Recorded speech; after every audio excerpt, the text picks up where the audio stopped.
Let's Talk with Gordon McGuinness here. And it's going to be a two-part conversation because there's no way that we can squeeze it in just one segment. We're going to run through every part of the roster for Alabama. Gordon, I hope you're doing well. Welcome into the game here in Tuscaloosa on Tide, 102.9 and 100.9, the home of Alabama sports. Yeah, I'm doing well. Thanks for having me on. Absolutely. And let me just ask you, because I've really noticed how you guys have amped up your coverage of college football and the NFL, and great Twitter interaction with your fans, but a great-looking website as well. Talk about the goal of what you guys are trying to accomplish there. So it's similar to what we did with the NFL. So the vision from Neil Hornsby a little over 10 years ago, when everything got rolling for us, was to grade every single play in the NFL. And as we got a little bit bigger, with every year we added more analysts, and we started talking about, how great would it be if we could go and do the same with college football.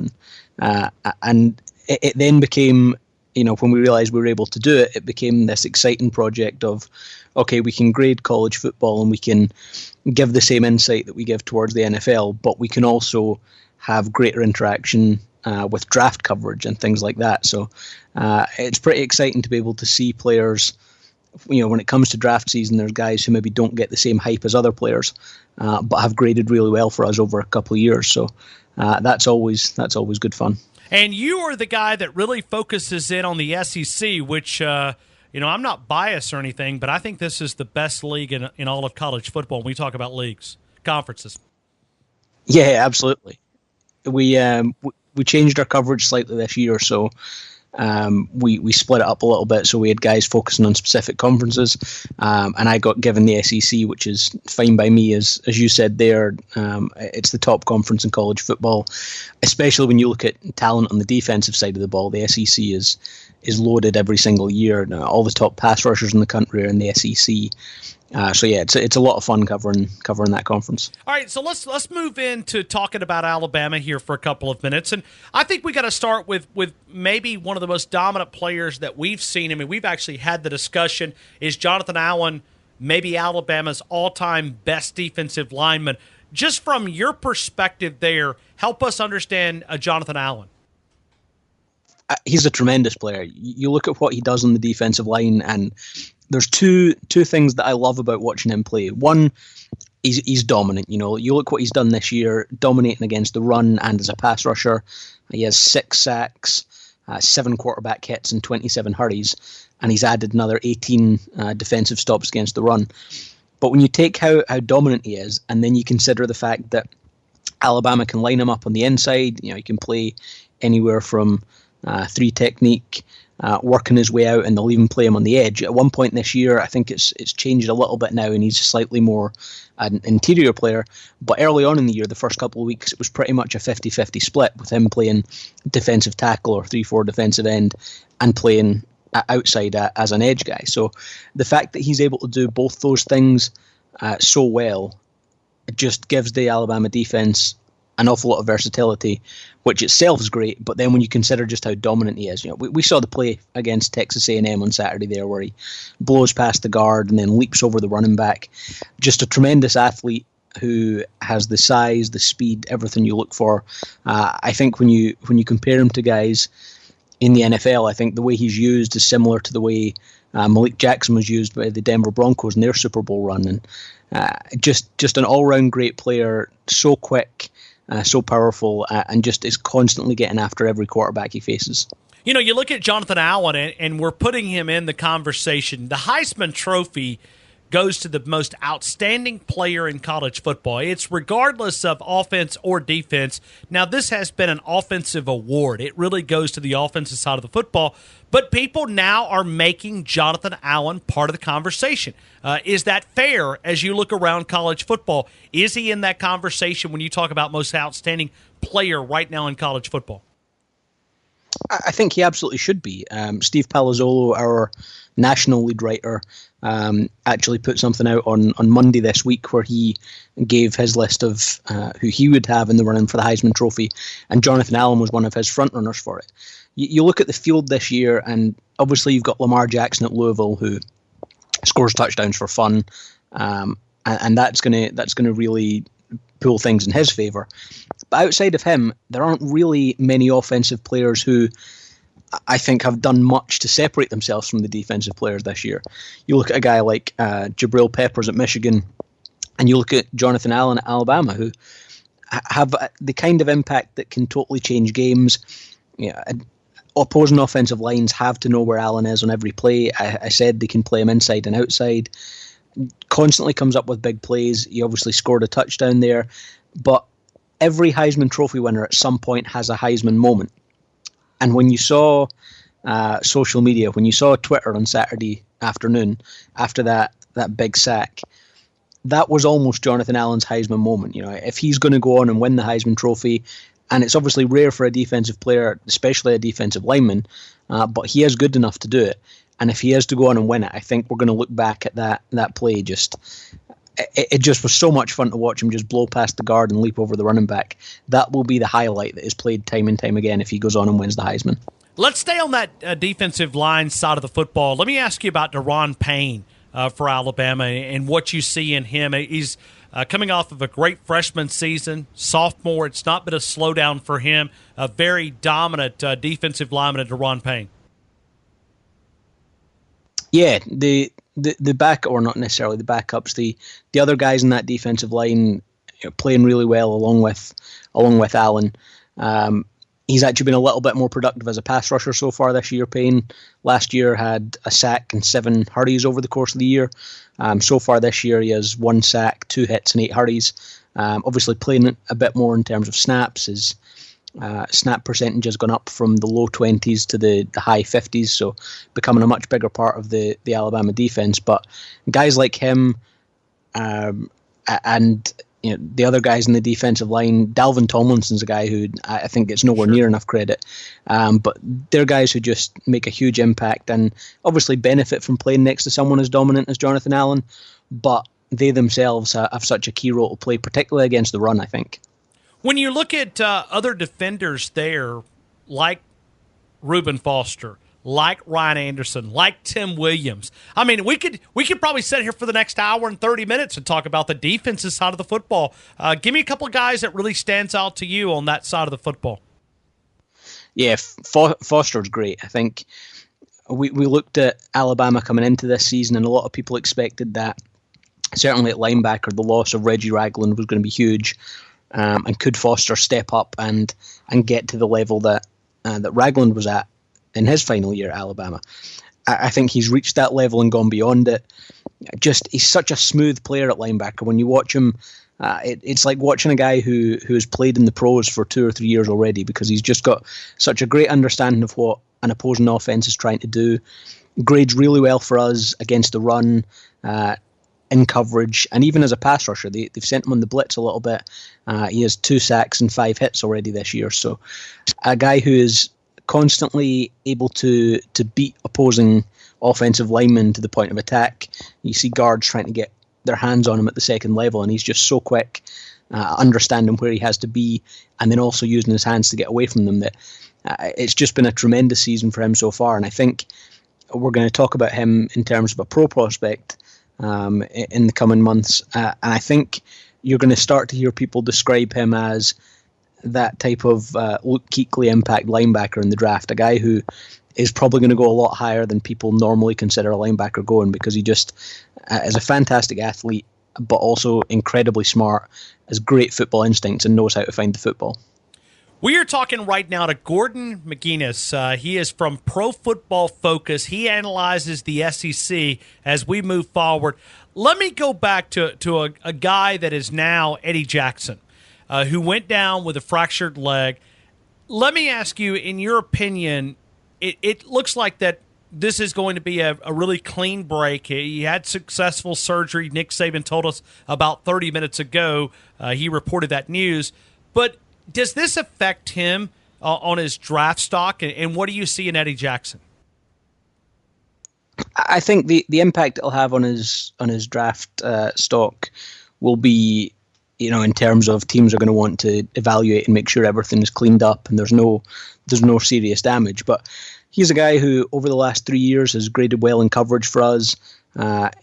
Solid at coming up and making tackles. Doesn't miss a lot of tackles. Just 16 misses over the last 2.5 seasons for us. So he's a guy who I think, not necessarily as a first-round draft pick, but a guy who's going to go fairly early in the draft, providing everything checks out health-wise. So I don't think long-term that's going to impact his draft status too much, as long as everything checks out injury-wise. And you also had a comment earlier with Micaiah Fitzpatrick possibly moving back to that position. You had some comments there. You said he's a very good slot cornerback. What do you see in Micaiah Fitzpatrick and maybe that transition there possibly to safety? Yeah, Fitzpatrick's had a great year so far this year. I think it's interesting when you talk about the possibility. I just saw someone tweet that had been discussed, so I was just kind of commenting on that. But when you look at what he's done in coverage this year, he's had 3 interceptions. He's broke up another 4 passes as well. Only given up 22 receptions at cornerback. So I think it would be really interesting to see if they do let him play safety the rest of the year, because it gives you quite a bit of versatility as well. So you can have him out there playing safety, but you can have him move down and cover the slot receiver in nickel. He can be back deep in more base defenses. So a guy who I think has actually been Alabama's best defensive back this year, even ahead of Marlon Humphrey, who I really like. So that's going to be a very interesting move if they make it, and I think it's one that will probably be quite successful. So as you look at that Micaiah Fitzpatrick in that secondary, they've had some up and down games. They had Arkansas, they had Ole Miss, they gave up a lot of yards. Did you notice something that they were doing incorrectly there? Was it a technique? Was it a coverage call? Anything that you noticed that was going on as far as what happened that they gave up those big passing yards to Arkansas and then Ole Miss? Or Ole Miss and then Arkansas, my bad. I got that reversed. I think there's almost an element with some of the Alabama defensive backs, and I don't know this as absolute fact, but it seems to be when I watch them play that at times they can be a little bit over-aggressive, which I think is natural when you have the defensive players they have, you have the pass rushers they have. The defensive backs must know that there's going to be passes that are coming out a little bit early, and Marlon Humphrey certainly is a guy who so far this year, we have him only given up 19 receptions after giving up just 31 a year ago. But last year gave up 17.4 yards per catch, and this year 15.9. So a little bit susceptible to double moves, at times a little bit over-aggressive at trying to make a play on the ball, and it's resulted in a couple of big plays. But overall, despite the fact they've given up a couple of big plays here and there, the impact they have in terms of playing the ball for 80-90% of the time, I think outweighs that. And I think when you have a team as talented as Alabama is, certainly on the defensive side, they can get away with taking a few more chances. They've had times where it hasn't worked out for them, but over the course of a game, they're probably going to find enough big plays that it's going to be okay. We're talking to Gordon McGuinness right now, Pro Football Focus. Let me invite you to follow him, PFF_Gordon, as he breaks down college football. He's the SEC guy for that website, profootballfocus.com. Gordon, before we transfer to the offensive side of the football here for just a couple of minutes, will you help us understand how much time do you spend breaking down film? Because I'm hearing all these analytics and I'm hearing tons and tons of stats. Can you walk us through the process of how you grade and break down all this film? Because these nuggets are awesome, and I'm just sort of curious how you arrived to some of these thoughts and conclusions. Yeah, so we're a fairly big team now, so we'll have, as a game is happening live or 15-20 minutes after live, someone will be working and someone will collect the base data on a play, just collecting the down and distance, everything like that we need. We've then got guys who are recording the player participation, so recording who is on the field and where they've lined up. And then we have guys like myself and other guys within the company who do the actual grading. So the fact that we've got guys that track who's on the field and do all these other things allows it to be a lot quicker for me to do the grading of the game. But then on top of one person doing the grading, we also have a second person grade the game. And then those two sets of grades are effectively compared. They're put into a program that tells us where people have a disagreement. And then it allows us to then, either as a group or have a senior analyst who will look through the grades and pick a decision there and on the key things. So it goes through quite a quite an extensive process just to get to the final grades. I'm just curious, what statistical program do you guys use? Is it SAS or is it Enterprise Guide or is it SPSS? What is some of the stat programs that you guys use? So we actually have our own system whereby everything's collected on our own database. I'm not actually sure. We've got like a specific IT department, but yeah, everything just goes into our own database, and then we kind of calculate everything from that. As we're talking about the offensive side of the football, Pro Football Focus, a talent evaluator, and as we've got to pick up with Cam Robinson, some say that he's the most elite player on that side of the football. I want to know from your perspective, is that true? Let's talk about the elite left tackle in Cam Robinson. He grades out fairly averagely, but he's quite an interesting player because as much as he'll grade average, he very rarely plays average. He has some up and down moments, and there's times where he's not consistent enough, but through the most part, you can see why he's probably going to be a very high draft pick in the NFL. At times he just completely dominates against the run, just bulldozes guys at the second level. He's Alabama's best offensive tackle grade-wise on screen blocks so far this year, so he's great in space. But just a couple of times he just gets beaten a little bit too much. Penalties as well have also been a little bit of a problem for him.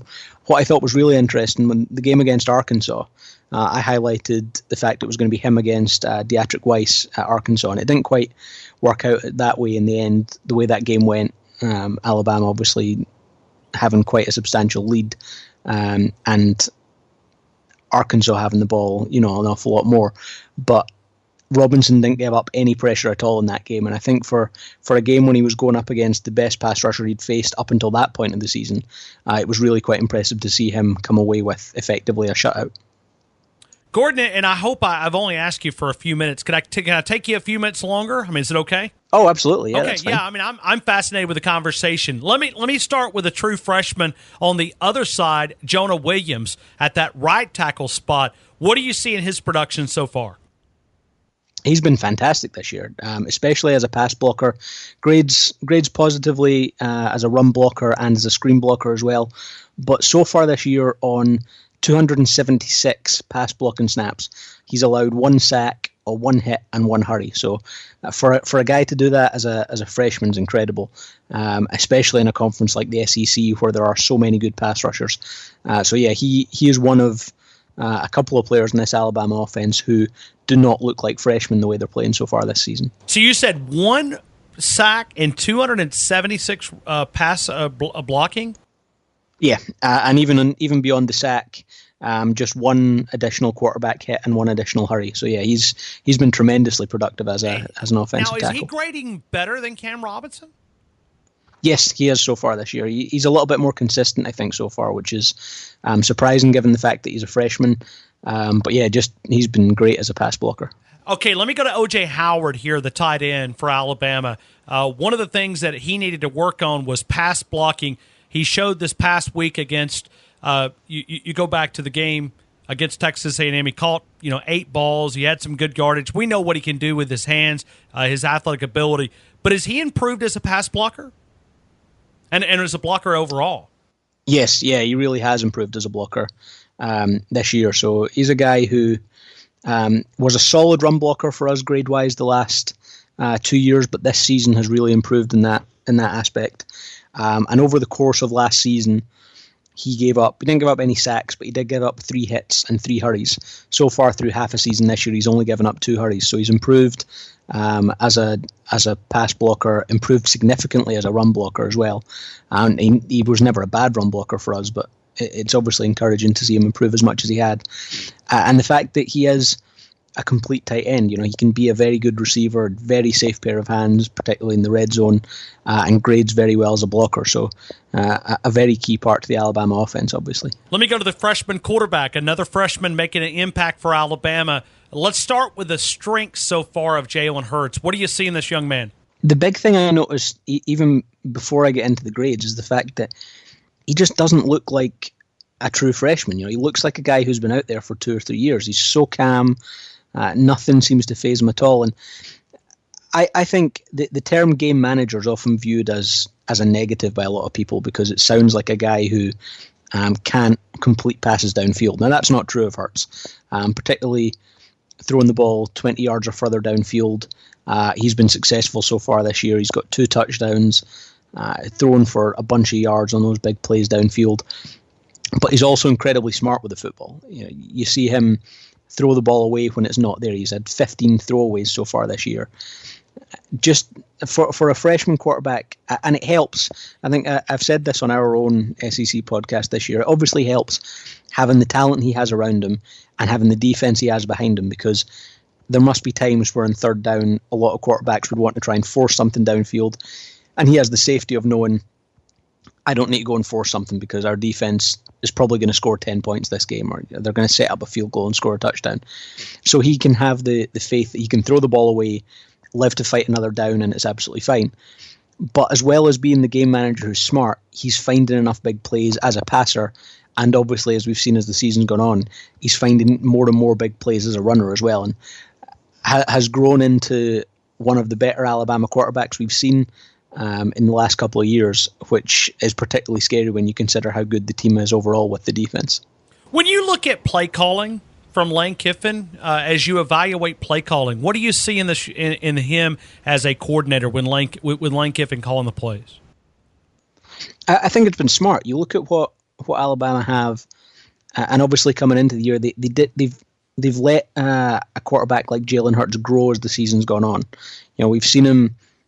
I looked at this a couple of weeks ago. I wrote an article about Hurts on our website, and at the start of the year, he wasn't finding as many deep passes downfield, wasn't quite as accurate.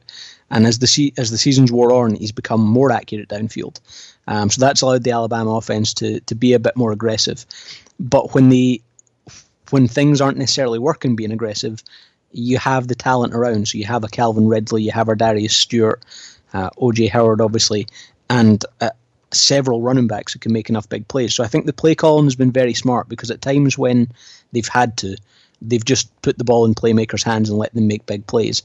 And they've allowed Hurts to grow to the point where he can be a little bit more confident, being more aggressive and finding things downfield. Let me ask you about the talented running backs here at Alabama. When you look at this running back, is there a guy that stands out to you when you're evaluating talent? I think both Joshua Jacobs and Damian Harris have been impressive.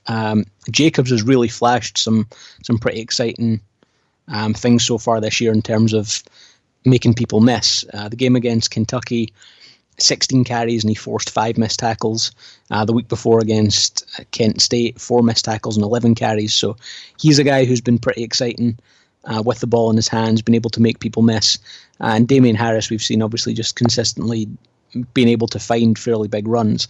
But again, going back to Hurts in terms of the run game, it's been really quite impressive to see how much he's grown into that role as well. And it's now on designed runs as opposed to him scrambling away. They're finding big plays there. So be it Hurts at quarterback or Jacobs or Harris, they're finding big plays regardless of who's running the football. Let's stop out at the wide receiver unit here for a couple of minutes. I've read some of your comments on Twitter, and I think you're a great follow there. I encourage people to do that. PFF_Gordon. You've been very impressed with our Darius Stewart so far. Yeah, I think what he does well is when he has the ball in space, he can make people miss. I thought it was going to be potentially a bigger mismatch than it was against Texas A&M, because so far this year on 28 receptions, he's forced 8 missed tackles. He averages 10.6 yards after the catch per reception. So he only averages, or only is not the right way to say it, but he averages 15.6 yards per catch, but 10.6 those yards come after the catch. So they can use him on short routes, on crossing patterns, on wide receiver screens. When you look back at him a year ago, on 64 receptions, forced 23 missed tackles there. So a guy who is very good when he gets the ball in his hands. And if defensive backs are either a little bit too aggressive or aren't careful, he can turn what could be a 2-yard reception into something that goes for 60, 70, 80 yards and a touchdown. Do you see him as being a big pro prospect, our Darius Stewart? Yeah, I think so. I think he's not necessarily going to be a guy who is going to blow people away straight away. But he's the type of receiver who I think if he goes to the right offense and an offense that are willing to let him grow a little bit and just at first get him the ball in space. He doesn't have to be a guy who can come into the NFL and be expected to be a high draft pick and produce straight away. But just as a guy who can find some big plays, potentially a guy who might find a role as a slot receiver in the NFL because of his quickness and his ability in space, I think he definitely has a chance to be something at the next level. Final question. We're looking ahead for about 10 days, and you cover the SEC. Do you see a different level of play since Les Miles is no longer part of LSU and Coach O has took over? When you look at LSU, what do you see? Yeah, they're a dangerous team. I think a lot was made about Leonard Fournette's huge game on Saturday there against... I'm completely forgetting who they played. Ole Miss. Yeah. I graded the game on Sunday morning and then forgot who it was against. Ran for 284 yards, but if you actually looked at that game, pretty much all the yards came on just 4 carries. He had 4 plays where the Ole Miss defense really didn't play particularly well, and the LSU offensive line just blocked things perfectly. So I described it as probably the easiest 284 yards Leonard Fournette's ever run for. So they are blocking well. And Fournette being back healthy is a huge thing for them. I think they are playing a little bit better under Coach O. They're being a little bit more efficient. I was very critical of them earlier in the year because offensively, I think what they should be trying to do offensively, or what they should have been early in the year, is what Alabama are very good at, and that's running the football. Throw the ball downfield enough that it keeps the defense honest. But if you look at what LSU did early in the year, Danny Etling was really struggling. I think at one point he'd completed shy of 20% of the passes 20 yards or further downfield he was throwing, but they were still having him throw the ball downfield 7-8 times a game. And that gets to a point where you're not keeping a defense honest because they have no reason to respect a deep pass if you're not going to complete them downfield. They've become a little bit more sensible in their approach as the season's gone on. Understanding the fact that even with Fournette out, Darius Geis is a very good running back as well. Letting the running game control things, taking a couple of deep shots. The last game, I think it was just 2 or 3 passes over 20 yards they attempted, and getting the ball in the hands of Malachi Dupree and Trayvon Doral in that intermediate range where they can be more effective. So I think the key is going to be how the offensive line can block the Alabama defense, which, as much as the LSU offensive line has done a good job and did a good job against Ole Miss, the Alabama front 7 is an entirely different beast. You're talking about a group of guys who most of will probably play in the NFL at some point. So it becomes very difficult for... It's not as simple an assignment for a team. And when you have a linebacker like Reuben Foster who can roam sideline to sideline, they really are going to need Leonard Fournette to be able to break some tackles at the second level. When you look at talent across the level, as far as watching all the football, and this is a question just for you with watching all the talent, is Alabama the most talented team in college football? Yeah, absolutely. I've said this on Twitter twice this year. I think this Alabama team are the most talented team we've seen in college football since the Miami teams from the early 2000s. I think when you look at what they have on defense... I'm sorry. Gordon, are you saying this is Nick Saban's best team? I think so anyway. I mean, okay. I agree with you. I've been trying to make this case, and it's good to hear an expert like yourself make this because now I'm excited because I've been trying to say this for a few weeks, and people are like, Ryan, come on now, hold on. But I love this. Continue. Yeah, I mean, you look at what they've done defensively this year. So much strength on the interior guys. Linebacker Reuben Foster. The guys on the edge, Tim Williams and Ryan Anderson, are guys who've grown from part-time pass rushers into much more of a full-time role this year. But on defense, there isn't a lot that scares me apart from the occasional lapse in the defensive backfield. But outstanding against the run, outstanding as pass rushers. Coverage guys, generally speaking, for most of the time are very good. The only team I think that pose a threat to Alabama are the top teams in the nation, your Washingtons, Michigan, Ohio State, if they're there, because it'll be the most talented defense that Alabama have gone up against. But at the same time, this is an Alabama team who haven't really allowed themselves to be tested. I think a lot of people are going to talk about the fact that they haven't been tested, but they've gone up against some good teams. They just haven't really let themselves be properly tested because they're so good. The Texas A&M, I thought, played as well as you can play against Alabama, and it really wasn't even that close. Tennessee had lived on the edge of being able to come back into games, and I said on our podcast, that won't work against Texas A&M. It won't work against Alabama. And you saw Tennessee, who have a lot of talent, give Alabama a small lead early in that game, and it was game over because you can't force the issue against a team that's this talented. And I think if they get any form of lead, it's incredibly tough for a team to come back against them, because pass rush wise, they have the guys who on the field at one time. You can have Ryan Anderson and Tim Williams, who are two of the best edge rushers in college football right now, and you can also have Jonathan Allen, who is by far the best defensive interior player, and certainly as a pass rusher. So just so much dominance on the defensive side of the ball, and an offense that I don't think gets enough credit because it's grown significantly as the season's worn on. So yeah, I definitely think the most talented team in college football right now, and I agree, they're Nick Saban's best Alabama team. Wow. Gordon, tell us about the website. Tell us how people can connect with you, because I am intrigued, and I hope you'll come back again and visit with us, because I have really enjoyed the conversation here as we're talking with Gordon McGuinness here from Pro Football Focus.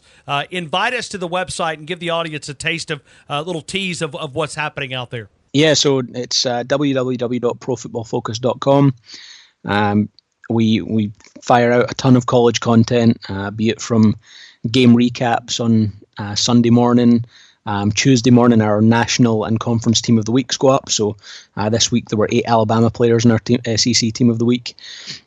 Later on in the week, I always have a Monday morning article, which is a deep dive on a player in the SEC.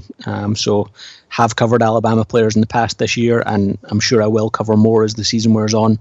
And then finally, the last thing I do with the SEC is on a Friday, I do one individual matchup column. So I pick, a matchup from the SEC this particular week. So the very first week of the season, I did USC's receiver Juju Smith-Schuster against Alabama's cornerback Marlon Humphrey. It's that sort of thing we do. So that's what you'll find on profootballfocus.com. As you said, you can interact with me on Twitter at @PFF_Gordon.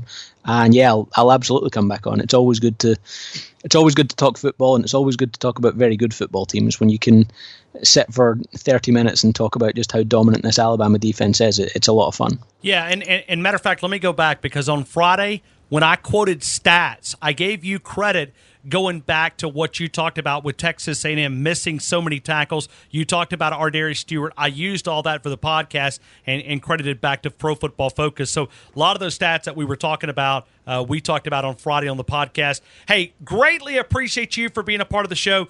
Gordon, thank you again. And, hey, go get some rest, man. I know it's late where you are. I really appreciate you giving me a couple of minutes here of your time. Absolutely. Thank you very much, and thanks for having me on.